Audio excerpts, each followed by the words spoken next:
Suppose we have the function of two variables, f of xy equals x times y, and we want to see how this function varies when y varies.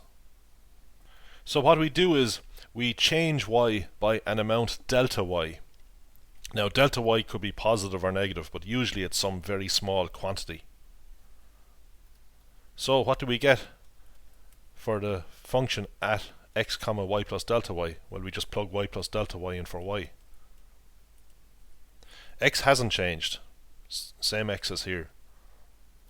Next we consider the difference in the function at the 2 points x comma y and x comma y plus delta y. So geometrically we consider 2 points in the plane. One point has coordinates x comma y and the other point is close to it. Its x value is the same, but its y value is y plus delta y.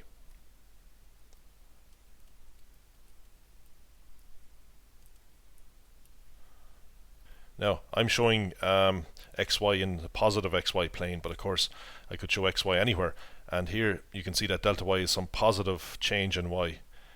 Because we're going in the direction of increasing y here, but of course we could be going the other way. But the x values are the same. So you can imagine getting the value of the function at both of these points. So we would be going up or down depending on what this is. Well, actually we're going up in this case because it's just x multiplied by y, and since both x and y are positive here, z is going to be some positive value, and then we imagine the value of the function at the other point. So this point would be at a height x times y above the xy plane, because that's the value of the function, x times y. If we project onto the z-axis, this would be xy, and the value of the function at this point is x times delta y. So we, at some point, hopefully at some point that's close to this point. Well, the closer this point is to this point, then the closer the value of the function will be at both points. So anyway, we have these 2 points and they are on a plane that cuts through the point xy and this point here, but this plane has a property that it cuts through the value x on the x-axis, so it's parallel to the yz plane.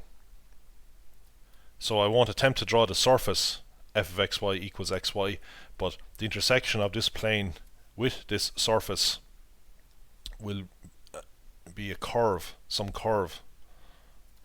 The horizontal distance between these 2 points will be delta y, that's this distance here. The vertical distance is just the value of the function at one point minus the value of the function at the other point. Actually the curve should look something like this, because this here is the same as xy plus x times delta y, so it's like we're adding this amount x delta y onto xy. The value of the function at the point x comma y is x times y, and it's a little bit greater here. That's assuming that delta y is positive, of course,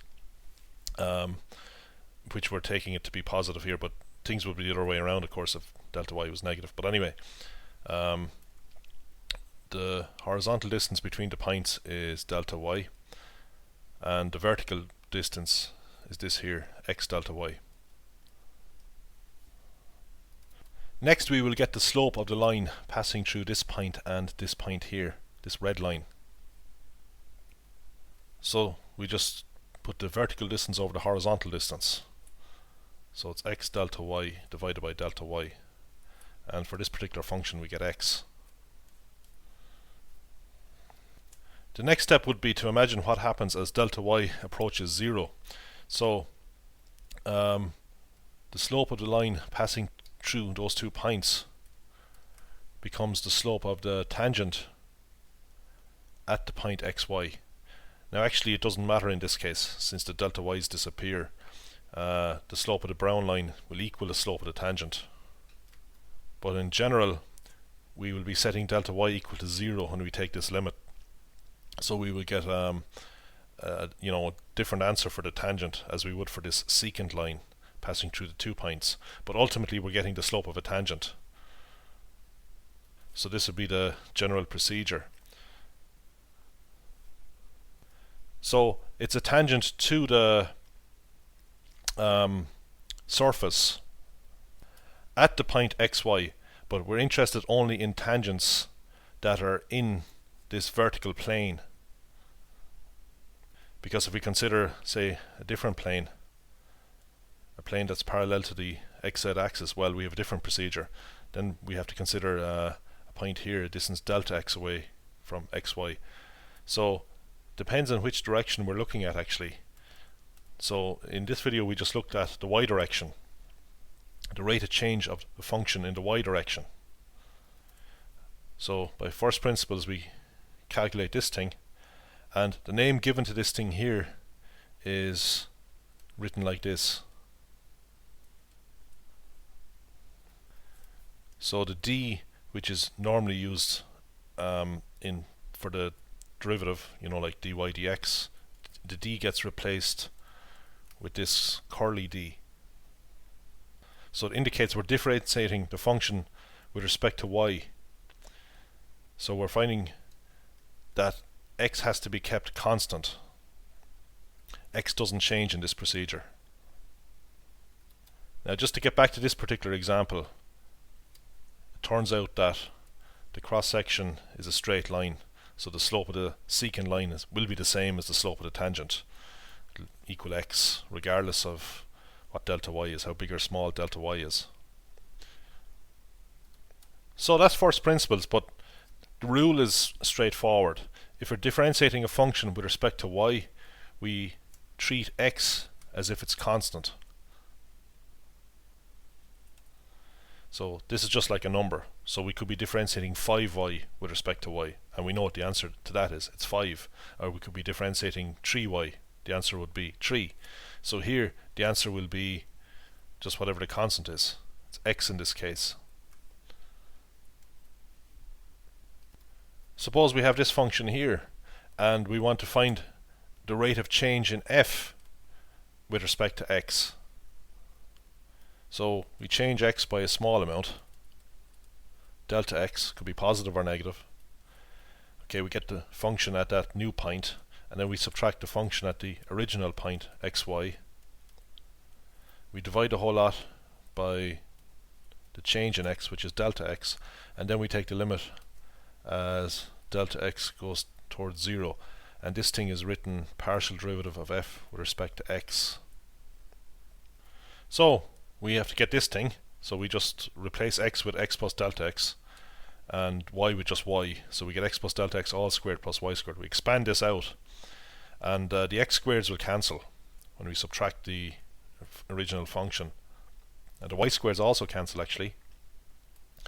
And the cross term here in this squaring is 2x delta x. We square the second term, delta x squared, divide by delta x, and we end up with this thing here. And I haven't taken the limit yet, so all I'm doing is looking at just this quotient here. Now when we take the limit, we are going to get 2x, so we let delta x go to 0. So the partial derivative of f with respect to x is 2x.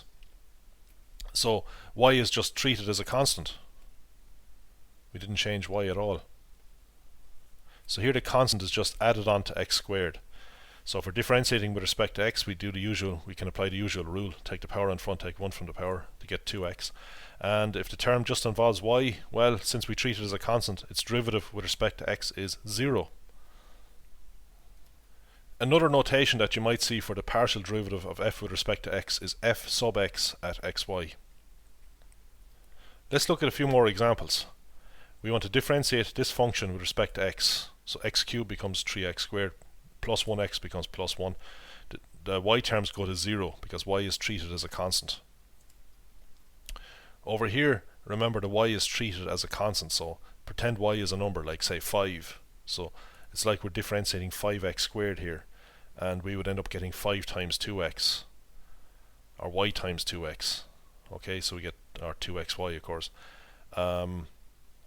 Here the y is a constant, so y cubed is a constant. So we just have a constant times x. When we differentiate a constant times x with respect to x, we just get the constant. We just get y cubed. Again, we have an alternative notation for the derivative of f with respect to y. We can write f sub y of xy. Here are some examples. If we differentiate this function with respect to y, then x is treated as a constant. So x cubed and the x term go to 0. Y squared becomes 2y, plus y becomes 1. Over here now we are treating x as a constant. So we have just a constant times y here. If we differentiate a constant times y with respect to y, we get the constant. So we just get x squared.